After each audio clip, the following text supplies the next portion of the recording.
ஊரு மேகம் எல்லாம் எப்பவாச்சும் மழை பெய்யும்.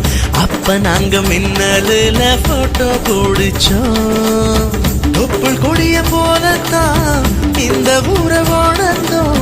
வெயில தவிர வாழ்க்கையில வேற என்ன அறிஞ்சோம்.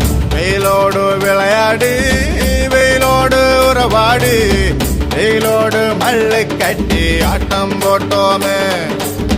நெண்டூரும் நரிவூரும் கருவேலங்காட்டோரும் தட்டானாய் சுத்தி சுத்தி வட்டம் போட்டோமே.